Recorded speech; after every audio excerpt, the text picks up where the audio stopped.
ഈ സാധനം ഇങ്ങനെ നിറച്ച് ഇവിടുത്തെ ഒക്കെ ഫ്രിഡ്ജ് നിറച്ചിരിക്കുക. കോഴിക്കാലിൻ്റെ കാര്യം ഉസ്താദ് രാത്രി 12 മണിക്ക് പറഞ്ഞാൽ നമ്മുടെ ഭാര്യമാരോട്, പക്ഷെ പൂളയുടെ കാര്യം പറഞ്ഞാൽ നടക്കൂല. ഈ സാധനം ഏറ്റവും വില കുറഞ്ഞ സാധനത്തിന് വിലയില്ല, വില കൂടിയ സാധനം ഏത് സമയത്തും ഒക്കെ. അപ്പൊ ഇവിടുത്തെ കാര്യം എനിക്കറിയില്ല. അതുകൊണ്ട് ഭർത്താക്കന്മാർ മനസ്സിലാക്കേണ്ടത്, ഭാര്യയ്ക്ക് ഇഷ്ടമുള്ള തൃപ്തിപ്പെട്ട ഭക്ഷണം കൊടുക്കണം. നബി തങ്ങളുടെ വാക്കാണ്, നീ കഴിച്ചാൽ അവളെയും കഴിപ്പിക്കണം. നീ പട്ടിണിയാണോ, അവളും പട്ടിണി കിടക്കണം. അവളുടെ ഉത്തരവാദിത്വം ഞാൻ പറയുന്ന കൂട്ടത്തിൽ പറഞ്ഞു തരാം. നീ നല്ല പോലെ കഴിച്ചാൽ അവൾക്കും അതേപോലെ കൊടുക്കണം. ജോലിയൊക്കെ കഴിഞ്ഞു വരുന്നു, ഒരു ഹോട്ടലിൽ കയറി മസാല ദോശ അടിച്ചു. എന്റെ ഭാര്യയ്ക്ക് മസാല ദോശ ഇഷ്ടം. അവിടെ നിന്നുകൊണ്ട് ഒന്ന് കറക്കണം. മസാല ദോശ എനിക്ക് വേണോ, ഞാൻ കഴിച്ചോണ്ടിരിക്കുക. ഇല്ല, നിങ്ങൾ കഴിച്ചിട്ട് വരെ. ഞാനിവിടെ പത്തല് കഴിച്ചു, പത്തല് തന്നെ.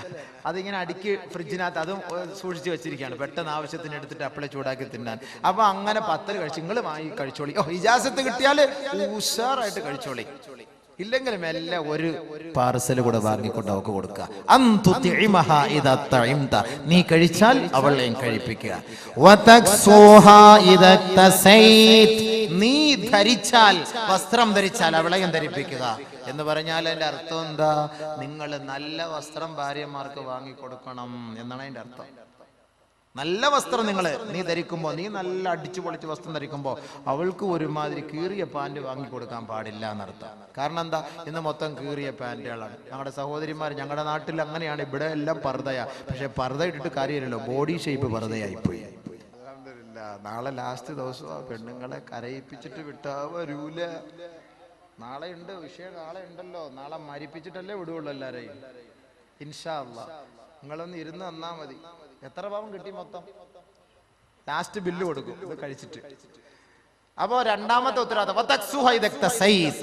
ഭർത്താവിന്റെ ഇഷ്ടം അനുസരിച്ചുള്ള വസ്ത്രമാണ്. അല്ല നീ പോയിട്ട് ഷോപ്പിംഗ് ചെയ്യലല്ല വേണ്ടത്. ഇന്നങ്ങനെയാണ് നമ്മുടെ ഈ കണ്ണൂര്, തലശ്ശേരി, കാസർഗോഡ് അങ്ങനെ ആയിരിക്കും അല്ലേ? കണ്ണൂർ ഞാൻ പഠിച്ചതുകൊണ്ടാണ് ഞാൻ പറയുന്നത്. തലശ്ശേരിയിലൊക്കെ പഠിച്ചില്ല. അവളങ്ങനെ അങ്ങോട്ട് വിളിക്കുക, വണ്ടി വിളിക്കുക, കയറ്. അവൾക്ക് അങ്ങനെ എന്തായിരിക്കും അതിന്റെ അവസ്ഥ എന്ന് ഞാൻ പറഞ്ഞു തരാം. ഞാൻ ആയത്ത് ഹദീസ് പോയി തന്നെ പറയുള്ളൂ, ഞാൻ വെറുതെ ഞാൻ പറയില്ല. മനസ്സിലായിക്കോ, നബി തങ്ങളുടെ വാക്ക്. സ്വർഗത്തിൽ പോണോ? നമ്മൾ ഈ ഒരുമിച്ച് കൂടിയതും ഈ കല്യാണം എന്തിനാണ്? സ്വർഗത്തിൽ പോകാനല്ലേ, അല്ലാതെ ഇവിടെ അടിച്ചു പൊളിക്കാനാണോ? അല്ല, സ്വർഗത്തിലെത്താനാണ്. അതിനുള്ള വഴികളാണ് ഞാൻ പറഞ്ഞു തരുന്നത്. സ്വസ്ഥമായിട്ട് ഇരുന്നതാ പറഞ്ഞു തരാം ഇൻഷാ അല്ലാഹ്. അപ്പൊ രണ്ടാമത് വസ്ത്രം ഭർത്താവ് വാങ്ങിക്കൊടുക്കണം. ഭർത്താവിന്റെ തൃപ്തിക്കുള്ള വസ്ത്രമാണ് ഭാര്യയ്ക്ക് നമ്മൾ വാങ്ങിക്കൊടുക്കേണ്ടത്. ഇന്ന് ഒരുമാതിരി ഇറുകിയ വസ്ത്രം എന്നൊക്കെ പറഞ്ഞാല് ആദ്യം ഗ്രീസ് പുരട്ടണം ശരീരത്തിൽ. ഗ്രീസ്, വണ്ടിയുടെ ഗ്രീസ് പറ്റല്ലേ താഴോട്ട് പോകുള്ളൂ. അത്രയ്ക്ക് ഇറുകിയ വസ്ത്രങ്ങളാണ് ഇന്ന് നമ്മുടെ സഹോദരിമാര് ധരിക്കുക. ഒന്നാമത് കൊടും ചൂട്. കാസർഗോഡ് ജില്ലയിൽ, ഞങ്ങളുടെ നാട്ടിൽ നല്ല മഴ. അള്ളാഹു ഈ നാട്ടിൽ നീ മഴ കൊടുക്കണേ പടച്ചവനെ. വെള്ളമില്ല, പള്ളിയിലൊന്നും വെള്ളമില്ല. പരിപാടി ഞങ്ങൾക്ക് ഒരു ദിവസം ക്യാൻസൽ ആയാലും കുഴപ്പമില്ല. നീ നല്ല മഴതാ പടച്ചവനെ. റബ്ബേ, റഹ്മാനായ റബ്ബേ. അത് സങ്കടരാമ്യം പറയൂല. അതെന്താ നിങ്ങൾ ആമ്യം പറയാത്ത? നമ്മുടെ അബ്ബാസുക്ക, നിങ്ങളെന്താ ആമ്യം പറയാത്ത? മഴയുടെ കാര്യം പറഞ്ഞപ്പോ ഞാൻ ഇന്ന് തുടക്കത്തിലെ ദുആയിരുന്നു മഴയ്ക്ക് വേണ്ടി. അള്ളാഹു ഭയങ്കര ചൂട്, അള്ളാഹു ഈ മഴ നൽകണേ പടച്ചവനെ. അത് വലിയ അനുഗ്രഹമാണ് റഹ്മാനെ. ഈ ആയിരങ്ങൾ ഒരുമിച്ച് കൂടി ഈ പുണ്യമായ സദസ്സിൽ അവരുടെ ബർക്കത്ത് കൊണ്ട്, ഈ ഇൽമിന്റെ ബർക്കത്ത് കൊണ്ട് റഹ്മാനെ ഈ നാട്ടിൽ നീ മഴയും വെള്ളവും നൽകി അനുഗ്രഹിക്കണേ റബ്ബേ. നിന്റെ കുതിരത്ത് കൊണ്ട് നീ അനുഗ്രഹിക്കണേ റബ്ബേ. വെള്ളമില്ല പടച്ചവനെ. കുട്ടികളും കാലികളും വൃക്ഷങ്ങളും സസ്യങ്ങളും എല്ലാം ദാഹിക്കുന്നു പടച്ചവനെ, കഷ്ടപ്പെടുന്നു റബ്ബേ. നിന്റെ അനുഗ്രഹം ഒന്ന് ചൊരിയണേ നാദാ. എത്രയോ മഹാന്മാർ അന്ത്യവിശ്രമം കൊള്ളുന്ന നാടാണ് പടച്ചവനെ. റബ്ബേ, നിന്റെ അനുഗ്രഹം നീ നാട്ടിലേക്ക് ചൊരിയണേ പടച്ചവനെ. നീ കബൂലാക്കണേ അല്ലാഹുവേ. ഞങ്ങളുടെ പാവങ്ങളെല്ലാം നിന്റെ മുന്നിൽ പറഞ്ഞ് ഞങ്ങൾ പശ്ചാത്തപിക്കുന്നു അല്ലാഹുവേ. നീ ഞങ്ങളോട് കരുണ കാണിക്കണേ പടച്ചവനെ. ഞങ്ങളുടെ കുട്ടികളോട്, ഞങ്ങളുടെ മൃഗങ്ങളോട്, ഞങ്ങളുടെ സസ്യങ്ങളോട്, ഞങ്ങളുടെ വൃക്ഷങ്ങളോട് നീ കരുണ കാണിക്കണേ അല്ലാഹുവേ. ഞങ്ങൾക്ക് ആവശ്യമായ അനുകൂലമായ നിലയുള്ള മഴയും വെള്ളവും നൽകി ഞങ്ങളെ നീ സമാശ്വസിപ്പിക്കുകയും സന്തോഷിപ്പിക്കുകയും ചെയ്യണമേ തമ്പുരാനെ. ഇടയ്ക്ക് ഇങ്ങനെ ദുആയിരുന്നോളി, അത് കബൂലാവും ഇൻഷാ അല്ലാഹ്. നമുക്ക് മഴ കിട്ടിയ വലിയ സന്തോഷമല്ലേ? അള്ളാഹു അത് കബൂലാക്കി തരുമാറാകട്ടെ. കാരണം നമ്മൾ ഒരുപാട് പെൺകുട്ടികളുടെ കണ്ണുനീരൊപ്പുന്നതിന് വേണ്ടിയുള്ള പരിശ്രമമാണ് നമ്മൾ ഇവിടെ നടത്തുന്നത്.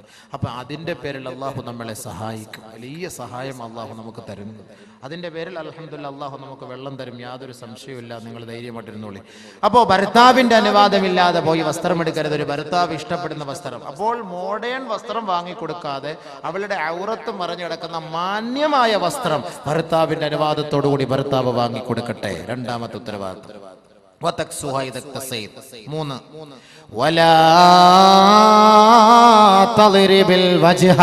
അവളുടെ മുഖത്ത് നീ അടിക്കരുതേ, അവളെ വേദനിപ്പിക്കരുതേ.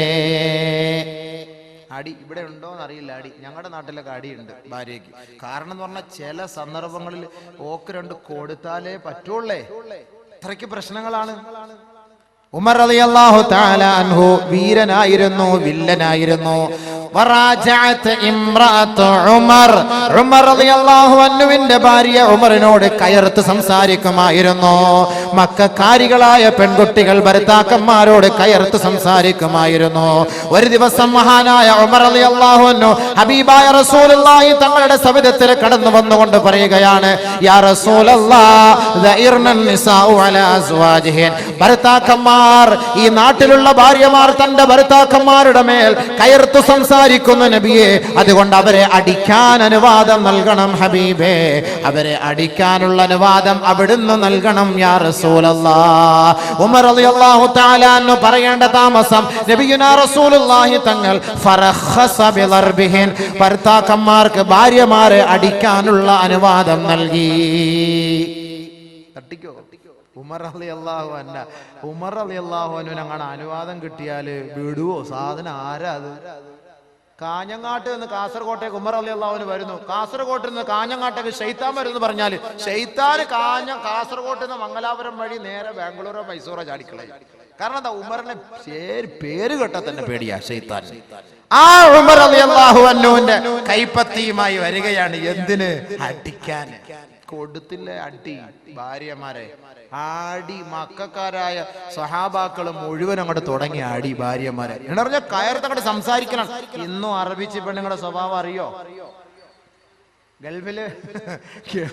ഗൾഫിൽ പോകുന്ന പെൺകുട്ടികൾ, ഗൾഫിൽ പോകുന്നവർക്ക് അറിയാം അവിടുത്തെ പെണ്ണുങ്ങളുടെ സ്വഭാവം. അറബികള് പൈസ ആദ്യം വാങ്ങിയിട്ട് പൈസ കൊണ്ടുപോകുന്ന ഉടനെ പോക്കറ്റിൽ നിന്ന് ആദ്യം എന്ന് പറഞ്ഞിങ്ങനെ ഒറ്റ പിടിയാ. അതിനു മുമ്പ് 5000 16 റിയാൽ കിട്ടിയാൽ ഒരു 4000 റിയാൽ വണ്ടിയുടെ സീറ്റിൽ ഒളിപ്പിച്ചു വെക്കും ഭർത്താക്കന്മാര്. 6000 റിയാൽ പോക്കറ്റിൽ വെക്കും. കാരണം എന്താ? പോയ ഉടനെ കയറിഞ്ഞ് പിടിക്കും അത്. അങ്ങനെയാണ് അവിടെ. അപ്പൊ അത്രയ്ക്കും കയർത്ത് അറബികളുടെ ഒരു സംസ്കാരമായിരുന്നു. അങ്ങനെ കയർത്ത് സംസാരിക്കുമായിരുന്നു. ഭാര്യമാരങ്ങനെ കയർത്ത് സംസാരിച്ചു. ഭർത്താക്കന്മാർ അടിയും തുടങ്ങി. രക്ഷയില്ല. ഒരു ദിവസം അതാ പാതിരാത്രി അള്ളാഹുവിന്റെ റസൂലിന്റെ വീട്ടിലേക്ക് സ്ത്രീകളുടെ മാർച്ച്. ജാനു അല്ല ആദ്യം മാർച്ച് ചെയ്തത്. ജാനു ഒന്നുമല്ല ആദ്യം മാർച്ച് ചെയ്തത്. അട്ടപ്പാടിയിലെ ജാനുവാണോ മാർച്ച് ചെയ്തത്? നിങ്ങൾ അറിഞ്ഞോ? അല്ലല്ലല്ല. ലഖദ് താഫ ബിആലി ബൈതി മുഹമ്മദിൻ സല്ലല്ലാഹു അലൈഹി വസല്ലം യഷ്കൂന അസ്വാജഹുൻ. ഒരു ദിവസം പാതിരാ സമയമെത്തിയപ്പോൾ ആയിഷ ബീവിയുടെ വീടിന്റെ ജുമ്മറപ്പടി നിറയെ സ്ത്രീകൾ ബഹുമാനപ്പെട്ട നബിയുനാ റസൂലുള്ളാഹി തങ്ങളുടെ മുബാറക്കായ വീടുകൾ വലയം ചെയ്തുകൊണ്ട് സ്ത്രീരത്നങ്ങൾ അതാ സിന്ദാബാദ് വിളിക്കുകയാ. ആരെ കുറിച്ച്? വീടില്ല, വസ്തുവില്ല, ഭൂമിയില്ല, ഞങ്ങൾക്ക് പട്ടയമില്ല, വെള്ളമില്ല, മണ്ണെണ്ണയില്ല, റേഷനറി ഇല്ല, അതൊക്കെ ഞങ്ങൾക്കുണ്ട്. യഷ്കൂന അസ്വാജഹുൻ. തന്റെ ഭർത്താക്കന്മാരെ കുറിച്ചുള്ള പരാതിയാണ്.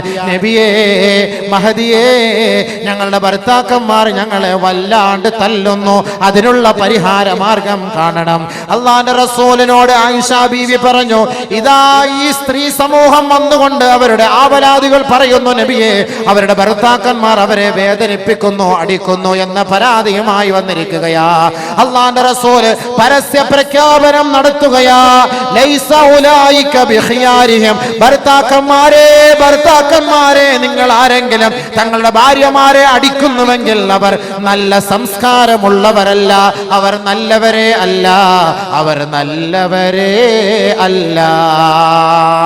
അടിക്ക് പരിസമാപ്തി കുറിച്ചുകൊണ്ട് നബിയുനാ റസൂലുള്ളാഹി തങ്ങൾ ഓർഡിനൻസ് പുറപ്പെടുവിച്ചു. മാത്രമല്ല ഹബീബായ റസൂലുള്ളാഹി തങ്ങൾ വീട്ടിൽ നിന്ന് ഇറങ്ങി വന്ന് എണ്ണി നോക്കിയപ്പോൾ 70ഓളം പെൺകുട്ടികളാണ് പാതിരാ സമയത്ത് ഭർത്താക്കന്മാരുടെ പീഡനത്തിന് ഇരയായി നബി തങ്ങളുടെ സെക്രട്ടേറിയറ്റിന് മുന്നിൽ മാർച്ചുമായി വന്നത്. പാതിരാ സമയത്ത് 70ഓളം പെണ്ണുങ്ങൾ. നബി തങ്ങൾ സല്ലല്ലാഹു അലൈഹി വസല്ലമ തങ്ങൾ പറഞ്ഞു, വലാ തളരിബിൽ വജ്ഹ. പെണ്ണിന്റെ മുഖത്ത് നിങ്ങൾ അടിക്കരുത്. വലാ തുഖബ്ബിഹ്. അവളെ മോശമായി പറയരുതേ. ഭർത്താക്കന്മാരെ മനസ്സിലാക്കി നബി തങ്ങളുടെ കുടുംബ ജീവിതത്തിലേക്ക് അല്പം ഒന്ന് ശ്രദ്ധിക്കുക. ഭർത്താവിന്റെ കടമ. വറാജഅത് ഇംറഅതു ഉമർ, ഒരു ദിവസം ഉമറിന്റെ ഭാര്യ ഉമറിനോട് കയർത്ത് സംസാരിച്ചു. ഉടനെ ഉമർ റളിയല്ലാഹു തആല അൻഹു ചോദിച്ചു, അതുറാജിനി യാ ലുകാ, എടി മണ്ടി പെണ്ണെ, നീ എന്നോട് നീ കയർത്ത് സംസാരിക്കുക, അത്രയ്ക്കും നീ അങ്ങോട്ട് വലിയ ആളായ, എന്നോട് കയർത്ത്, ഞാൻ ആര്? ഉമർ. അതുറാജിനി യാ ലുകാ, എന്നോട് നീ കയർത്ത് സംസാരിക്കുകയോ?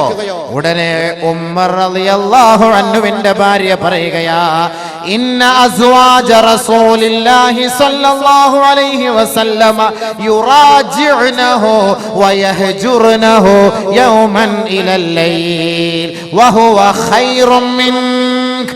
നിങ്ങൾ പോ മനുഷ്യ, നബി തങ്ങളുടെ ഭാര്യമാർ അവര് അള്ളാന്റെ റസൂലിന്റെ മുന്നിൽ കയർത്ത് സംസാരിക്കുന്നു, അവരോട് ഒരു ദിവസം വരെ മിണ്ടാതെ ഇരിക്കുന്നു. വഹുവ ഖൈറും മിൻക, നിങ്ങളെക്കാൾ എത്രയോ പോരിശമുള്ള മനുഷ്യനാ ആ മനുഷ്യന്റെ ഭാര്യമാര്, അവരോട് കയർത്ത് സംസാരിക്കുന്നത്. പിന്നെ നിങ്ങൾ പോയി മനുഷ്യ. എന്റെ മകളെയാണ് നബിതങ്ങൾ വിവാഹം കഴിച്ചത്, ഹഫ്സ. എന്റെ മകൾ നബിതങ്ങളോട് കയർത്ത് സംസാരിക്കുകയോ? പെട്ടെന്ന് ചിന്ത വന്നത് അതാണ്, അല്ല ഭാര്യയെ താക്കീത് ചെയ്യാൻ നിന്നില്ല. നബിതങ്ങളുടെ ഭാര്യയായ ഹഫ്സ ബീവി നബിതങ്ങളോട് കയർത്ത് സംസാരിക്കുകയോ? അള്ളാഹുവിന്റെ റസൂലിന്റെ പ്രിയപ്പെട്ട തോഴനായ ഉമർ റളിയല്ലാഹു അൻഹു പരസ്യമായി വിളിച്ചു പറഞ്ഞു, ഖാബത്ത് ഹഫ്സതു വഖാബത്ത് ഹഫ്സതു വഖസിറത് ഇൻ തുറാജഅതുഹു. നബീന റസൂലുള്ളാഹി തങ്ങളുടെ പ്രിയപ്പെട്ട ഭാര്യ ഹഫ്സ, എന്റെ മകൾ, അവള് തൊലഞ്ഞത് തന്നെ, അവള് നശിച്ചത് തന്നെ. അവൾ നബി തങ്ങളോട് കയർത്ത് സംസാരിച്ചിട്ടുണ്ടെങ്കിൽ തൊലഞ്ഞത് തന്നെ. നേരെ ഉമർ റളിയല്ലാഹു തആല അൻഹു ബഹുമാനപ്പെട്ട പ്രവാചകന്റെ സവിധത്തിലേക്ക്, ഹഫ്സ ബീവിയുടെ വീട്ടിലേക്ക് ഉമർ റളിയല്ലാഹു അൻഹു കടന്നു വരികയാണ്. ഉമർ റളിയല്ലാഹു അൻഹു ഇവിടെ ശ്രദ്ധിക്കേണ്ടത് ഒരു കാര്യം, ഭാര്യമാർ, നമ്മുടെ പെൺകുട്ടികളെ ഉപ്പമാർ ഉമ്മമാർ വിവാഹം കഴിപ്പിച്ചയക്കുമ്പോ പെൺകുട്ടിയുടെ ഭാഗത്തു നിന്ന് വല്ല അപാകതകൾ വന്നാൽ ഉപ്പമാർ പരിഹരിക്കണം എന്നതിന്റെ തെളിവാണ് ഉമർ റളിയല്ലാഹു അൻഹു ഇവിടെ നമുക്ക് ചർച്ച ചെയ്ത് പഠിപ്പിച്ചിരുന്നത്. ഉമർ റളിയല്ലാഹു തആല അൻഹു നേരെ വന്നു, ഹഫ്സ ബിയുടെ അരികിലേക്ക് വന്നു. ഹഫ്സയെ വിളിച്ചിട്ട് പറഞ്ഞു, യാ ഹഫ്സ, എടി പെണ്ണെ ഹഫ്സ, لا تغتري بابنة ابن أبي قحافة. ആയിഷ എന്ന് പറയുന്ന അബൂ ഖുഹാഫയുടെ മകൻ അബൂബക്കറിന്റെ മകൾ ആയിഷ നിന്നെ വഞ്ചിതയാക്കാതിരിക്കട്ടെ. ഫഇന്നഹാ ഹിബ്ബു റസൂലില്ലാഹി സ്വല്ലല്ലാഹു അലൈഹി വസല്ലം, അവൾ നബിതങ്ങളുടെ പ്രിയങ്കരിയാണ്. ഒരുപക്ഷെ ആയിഷ ബീവി നബിതങ്ങളോട് കയർത്ത് സംസാരിച്ചിരിക്കാം. അത് കണ്ടിട്ട് ഉമറിന്റെ മകൾ ഹഫ്സ, നീ നബിതങ്ങളോട് കയർത്ത് സംസാരിച്ചു പോകരുത്. വഖവഫഹാ അനിൽ മുറാജഅ. ഉമർ റളിയല്ലാഹു തആല അൻഹു ഹഫ്സ ബീവിയെ താക്കീത് ചെയ്തു, ഭയപ്പെടുത്തി. ഇനി മേലിൽ നബി തങ്ങളോട് കയർത്ത് സംസാരിക്കുകയോ നബി തങ്ങളോട് ഒരാവശ്യം ഉന്നയിക്കുകയോ ചെയ്യരുത്. നിനക്ക് ആവശ്യമുള്ളത് എന്താണോ അത് നീ എന്നോട് ചോദിക്കുക, ഞാൻ നിനക്ക് വാങ്ങിത്തരാം. നബി തങ്ങളോട് നീ ചോദിക്കാൻ പാടില്ല. ഉമർ റളിയല്ലാഹു തആല താക്കീത് ചെയ്തു. ആയിഷ ബീവി നബി തങ്ങൾ ഭയങ്കര ഗുലാനത്വ, ഭയങ്കര മഹബത്ത, ഭയങ്കര സ്നേഹം, ലവ് ബേർഡ്സ് പോലെ ഭയങ്കര മഹബത്ത. ബാക്കിയുള്ളവരുടെ മുഹബത്ത് ഇല്ല എന്നല്ല അതിന്റെ അർത്ഥം, അത് മനസ്സിലാക്കണം. ചില ആളുകൾക്ക് ചിലരോട് ഇത്തിരി മുഹബത്ത് ഉണ്ടല്ലോ, അത് എത്രത്തോളം ഒക്കെ ആണെങ്കിലും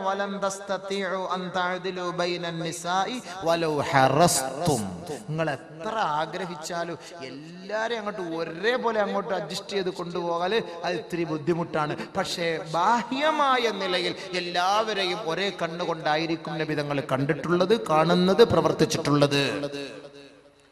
സ്നേഹം അത് ചിലരോട് ഒരു ഇത്തിരി അല്പസ്നേഹം കൂടും, അതുകൊണ്ട് ബാക്കിയുള്ളവരോട് സ്നേഹം ഇല്ല എന്നല്ല അതിന്റെ അർത്ഥം. ഭർത്താക്കന്മാരുടെ ഉത്തരവാദിത്തം, ഭാര്യമാരുടെ കടമ നാളെ പറഞ്ഞാൽ മതിയല്ലോ. ഭർത്താക്കന്മാരുടെ പറഞ്ഞ് തീരുമ്പോഴത്തേക്ക് ഏകദേശം സമയമാകും.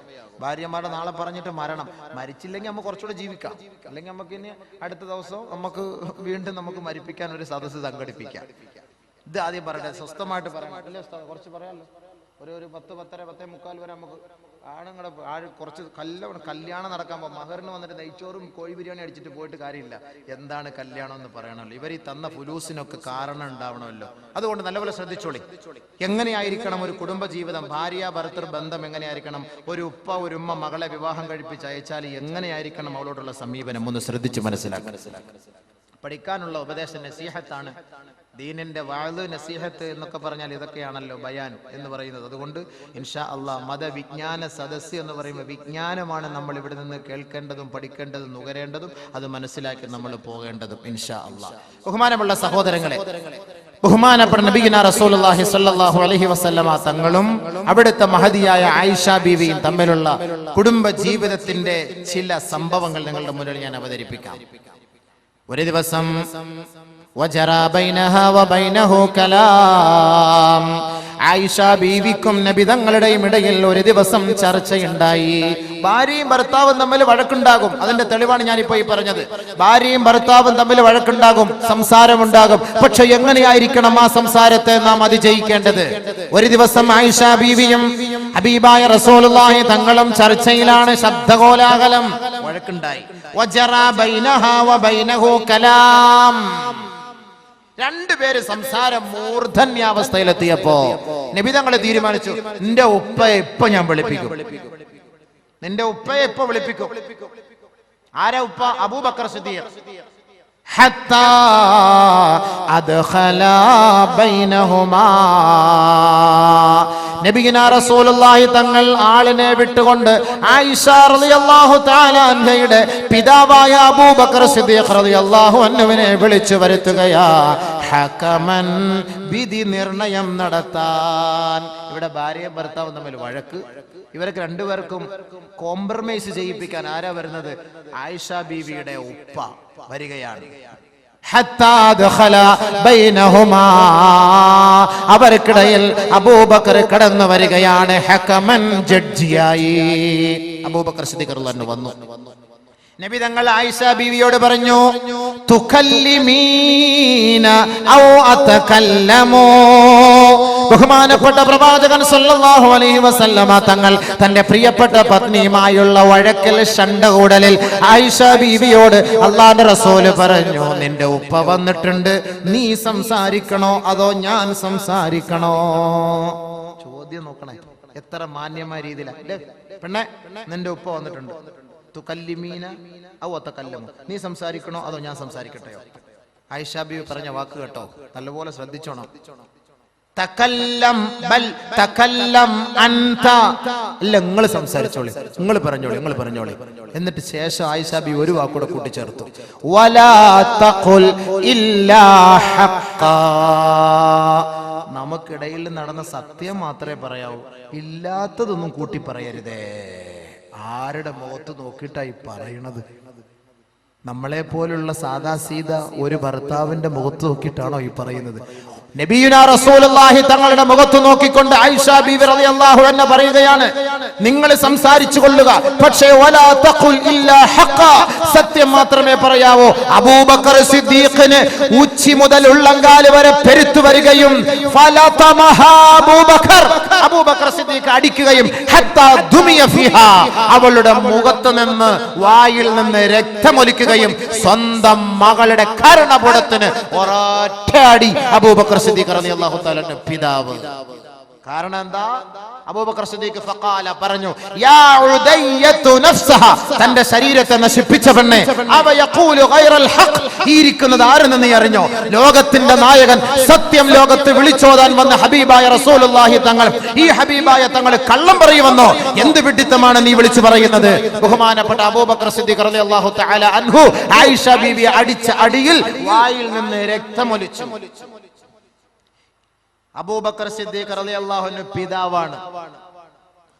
ബഹുമാനപ്പെട്ട നബിയും തന്റെ ഭാര്യയുമായ ആയിഷയുമായിട്ട് ശണ്ടേല വഴക്കിലാണ്. അബൂബക്കർ വാപ്പ മകളെ അടിച്ചു. ഫസ്തജാറത് ബിറസൂലില്ലാഹി സ്വല്ലല്ലാഹു അലൈഹി വസല്ലം, നബിയുനാ റസൂലുള്ളാഹി തങ്ങളെ വന്ന് ആയിഷ ബീവി സഹായത്തിനു വേണ്ടി അഭയം തേടി. ഇവിടെ നമ്മൾ ചിന്തിക്കേണ്ടത് എന്താണ്? നമ്മുടെ ഉപ്പ മകളുടെ സാന്നിധ്യത്തിൽ, മരുമകന്റെ സാന്നിധ്യത്തിൽ മകളെ അടിച്ചാലും ആ മകൾ സഹായത്തിന് പോകുന്നത് ഉപ്പയോടോ ഉമ്മയോടോ ആയിരിക്കും, ഭർത്താവിനോട് പോലെ. കാരണം എന്താ? ഭർത്താവോട് വഴക്കല്ലേ, പിന്നെ അങ്ങനെ പോയി കഴിഞ്ഞാൽ പിന്നെ അവന്റെ ഭാഗത്ത് നിന്ന് അടി കിട്ടൂലേ? ഈ ആയിഷ ബീവി നബി തങ്ങളുമായുള്ള ബന്ധം സുദൃഢമാണ് എന്നതിന്റെ തെളിവാണ് സ്വന്തം പിതാവ് ആയിഷ ബീവി അടിക്കുകയും വായിൽ നിന്ന് രക്തമൊലിക്കുകയും ചെയ്തപ്പോൾ അള്ളാന്റെ റസൂലിന്റെ സവിധത്തിൽ വന്ന് കെട്ടിപ്പിടിച്ച് അഭയം തേടി. നബിയുനാ റസൂലുള്ളാഹി തങ്ങളുടെ മുതുകിന് പിറകിൽ വന്ന് ഒളിച്ചിരുന്നു ആയിഷ ബീവി. ശേഷം നബിയുനാ റസൂലുള്ളാഹി തങ്ങൾ അബൂബക്കർ സിദ്ദീഖിനെ നോക്കിയിട്ട് പറഞ്ഞു, യാ അബൂബക്കർ ലം നദ്ഉക ഹാദാ വലം അർദ്നാ മിൻക ഹാദാ. നിങ്ങളിൽ നിന്ന് ഇത് നമ്മൾ പ്രതീക്ഷിച്ചില്ല കേട്ടോ, നിങ്ങളെ ഇതിനു വേണ്ടി വിളിച്ചിട്ടില്ല. വണ്ടി വിട്. നമ്മുടെ നാട്ടിലാണെങ്കിലോ നമ്മുടെ ഭാര്യയെ നമ്മുടെ ഉപ്പ വന്ന് അടിച്ചാൽ കൊടുക്ക് അമ്മോഷൻ തന്നെ വിളിക്കണം. മാമാന്ന് പറയൂല, അമ്മോഷൻ അല്ലെ, കൊടുക്ക് അമ്മോശ, നല്ലപോലെ കൊടു. ഞാൻ മട്ടൻ ബിരിയാണി വാങ്ങി തരാം, കൊടു, രണ്ടെണ്ണോടെ കൊടു, നല്ല അടികൊടു. അതല്ലേ പറയുള്ളൂ. നബിയുനാ റസൂലുള്ളാഹി തങ്ങൾ എന്താ പറഞ്ഞത്? ലം നദ്ഉക ഹാദാ, ഞങ്ങൾക്കിടയിൽ ഒരു കോംപ്രമൈസ് ചെയ്യാൻ ഞങ്ങളെ വിളിച്ചു, ഈ പെണ്ണിനെ അടിക്കാൻ ഞങ്ങളെ വിളിച്ചിട്ടില്ല. വലം ഔരിദ്നാ മിൻക ഹാദാ വലം നുരിദ്നാ മിൻക ഹാദാ, ഇത്ര ഞങ്ങൾ പ്രതീക്ഷിച്ചില്ല കേട്ടോ, ഇങ്ങനെ അടിക്കാൻ പാടില്ല. ബഹുമാനപ്പെട്ട ആയിഷ സിദ്ദീഖ റളിയല്ലാഹു തആല അൻഹ ചിരിച്ചു, സന്തോഷിച്ചു. നബിയെ, ഞാൻ ഒരു മണ്ടിപ്പെണ്ണ് എന്തെങ്കിലും ഒന്ന് കാട്ടിയതിന്റെ പേരിൽ ഇങ്ങനെ അങ്ങോട്ട് ദേഷ്യപ്പെട്ടാലോ? എന്നാലും അവിടെ അള്ളാന്റെ റസൂല് ആയിഷ ബീവിയെ തലോടുകയാണ് ചെയ്തത്. ഭർത്താവ് ഭാര്യയും തമ്മിലുള്ള രഹസ്യം ഉപ്പാന്റെ മുന്നിൽ പരസ്യപ്പെടുത്താൻ ആ കുടുംബം തയ്യാറായില്ല. ഇതേപോലെ മറ്റൊരു സന്ദർഭത്തിൽ ആയിഷ റളിയല്ലാഹു തആല അൻഹ പറഞ്ഞു, നബിതങ്ങളെ, വഖാലത് മറതൻ ഉഖ്റാ ഫീ കലാമിൻ ഗളബത്, അവൾ ദേഷ്യപ്പെട്ട ഒരു സന്ദർഭത്തിൽ നബിയുനാ റസൂലുള്ളാഹി സ്വല്ലല്ലാഹു അലൈഹി വസല്ലം തങ്ങളെ നോക്കിയിട്ട് പറഞ്ഞു, അൻതല്ലദീ തസ്അമു അന്നക നബിയുല്ലാഹ്, ഓ നിങ്ങളുടെ പത്രാസ് കണ്ടാൽ നിങ്ങൾ അങ്ങ് നബിയാണെന്നുള്ള പത്രാസിൽ നിങ്ങൾ എന്നോട് അങ്ങനെ ദേഷ്യപ്പെടണ്ട. ആയിഷ ബിബി റളിയല്ലാഹു അൻഹ ചൂടാവുകയാണ് നബിയോട്, ഒരു ഭാര്യ ഭർത്താവിനോട്. അപ്പൊ ഭർത്താവ് ഏത് കോലത്തിലായിരുന്നു? ഫതബസ്സമ റസൂലുള്ളാഹി സ്വല്ലല്ലാഹു അലൈഹി വസല്ലം നബി തങ്ങൾ അതൊക്കെ പുഞ്ചിരിച്ചോളൂ. നബിയുടെ മുഖത്ത് നോക്കിട്ട് പറഞ്ഞ, നിങ്ങളുടെ പത്രാസ് കണ്ട അങ്ങനെ നബിയാന്നുള്ള പവർ കൊണ്ടിട്ട് നിങ്ങൾ അങ്ങനെയോട് ചൂടാവണേ. നമ്മളടുത്ത് പറയില്ലേ, ഓ നിങ്ങൾ വലിയ എഞ്ചിനീയർ ആയിരിക്കാം, നിങ്ങൾക്ക് വലിയ ഒരു 100 ഏക്കർ വസ്തു കാണും കേട്ടോ, നിങ്ങൾക്ക് ഇപ്പോൾ കാഞ്ഞങ്ങാട് ബസ് സ്റ്റാൻഡൊക്കെ നിങ്ങളുടെ സ്വന്തം പേർക്കുള്ളവർക്ക്, എന്നോട് നിങ്ങൾ ഇങ്ങനെ ചൂടാവേണ്ട കാര്യമില്ല എന്ന് ഒരു ഭാര്യ നമ്മുടെ മുഖത്ത് നോക്കി പറഞ്ഞാൽ പല്ല് കാണുവോ വായില്? നമ്മുടെ മുഖത്ത് നോക്കി സംസാരിച്ചാൽ നബിതങ്ങളുടെ മുഖത്ത് നോക്കിയിട്ട് പറയുക, ആയിഷ ബീവി അൻതല്ലദീ തസ്അമു അന്നക നബിയുല്ലാഹ്, നിങ്ങൾ വലിയ നബിയാണെന്നുള്ള പവറിൽ എന്നോട് ചൂടാവരുത് കേട്ടോ. നബിയുനാ റസൂൽ തങ്ങൾ ഫതബസ്സമ, പുഞ്ചിരിച്ചു. അവിടെ പുഞ്ചിരിക്കാതെ തിരിച്ചടിക്കാതെ നിന്നാൽ ആ കുടുംബ ബന്ധം എന്തായിരിക്കും? ഒരു ഭർത്താവ് ചെയ്യേണ്ട ഉത്തരവാദിത്തമാണ്. ഒരു ഭാര്യ ഇങ്ങനെ അങ്ങോട്ട് ചൂടായെന്നും പറഞ്ഞിട്ട് ഓളെ എടുത്തിട്ട് അങ്ങനെ അടിക്കലല്ല വേണ്ടത്. നമ്മൾ കല്ലി വല്ലി ഇത്തിരിയൊക്കെ മണ്ടി പെണ്ണ്. മറ്റൊരു സംഭവം പറയട്ടെ, ബഹുമാനമുള്ള സഹോദരങ്ങളെ, ഒരു ദിവസം ആയിഷ റളിയല്ലാഹു തആല അൻഹ ബഹുമാനപ്പെട്ട അവിടുത്തെ മാതാവിന്റെ സവിധത്തിൽ റസൂലുള്ളാഹി സ്വല്ലല്ലാഹു അലൈഹി വസല്ലമ തങ്ങളുടെ നെഞ്ചിൽ ഒരടി, വദഫഅത് ഫീ സദ്രി റസൂലില്ലാഹി സ്വല്ലല്ലാഹു അലൈഹി വസല്ലം, അല്ലാഹുവിന്റെ റസൂലിന്റെ നെഞ്ചിൽ ഒരടി അടിച്ചവാ ആയിഷ റളിയല്ലാഹു തആല അൻഹ ഫസബറത്ഹാ ഉമ്മുഹാ. ഉടനെ ആയിഷ റളിയല്ലാഹു തആല അൻഹയുടെ മാതാവ് ആയിഷ ബീവിയെ ശകാരിക്കുകയാണ് ചെയ്തത്. ഫസബറത്ഹാ ഉമ്മുഹാ, എടി പെണ്ണെ, നീ ആരുടെ നെഞ്ചിലടിച്ചത്? നബിയുനാ റസൂലുള്ളാഹി തങ്ങളുടെ നെഞ്ചിൽ അടി കൊടുത്ത ആയിഷ ബീവി. അടിക്കാന്ന് പറയണ അവിടെ വേദനിപ്പിച്ചിട്ടല്ല, ഒരു തെള്ള് അല്ലെങ്കിൽ ഒരു അമർത്ത്, ഒരു നെക്ക് അങ്ങനെ കൊടുക്കുക.